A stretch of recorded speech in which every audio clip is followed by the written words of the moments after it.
مینوالو لکه څنګه ستاسو په ټولو په علم کې ده چې په دې وخت کې د کرونا وائرس یو وبا راغلی ده، عذاب راغلی دی او ټول خلک یې په کورونو کې بند کړي دي. زه د دې په حواله باندې یو نظم ویل غواړم او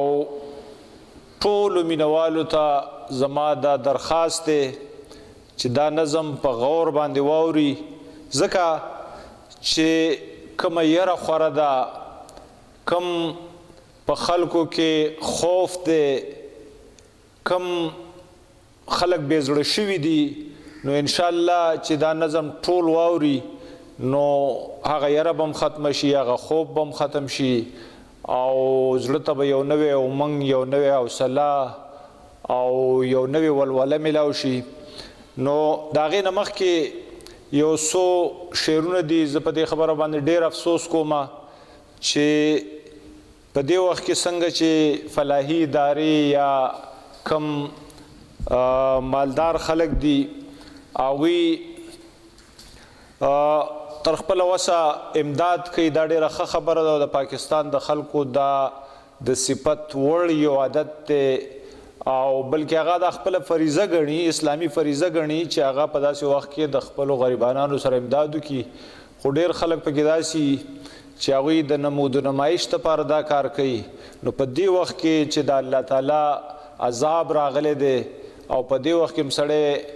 دا وایي چې یاره زه د خلکو د ښکاره شم او زما د خلک صفت وکړي چې دا ډېر سخي سړی دی او زه د تصویر والم. نو د هغې متعلق یو څو شعرونه چې راشن د اخلم خوریا د تصویر مه وباسه، زما غربت پورې خندا د تصویر مه وباسه او د خدای دپاره تماشه زما نه مه جوړوه، عزت نفس له مې سزا د تصویر مه وباسه او د یو ټیکۍ صابون دپاره ای وزیر صاحبه، د یو ټیکۍ صابون دپاره ای وزیر صاحبه، تا د جنت کړې سودا ده تصویر مه وباسه او زه په تیاره کې ښه زما غربت تیاره کې ښه دی، زه په تیاره کې ښه زما غربت تیاره کې ښه دی، ستا په کیمره کې خو رڼا د تصویر مه وباسه. وایي صادق چې په عذاب کې ځان ښودنه کوي، وایي صادق چې په عذاب کې ځان ښودنه کوي، قسم دی ډیره ناروا ده تصویر مه وباسه.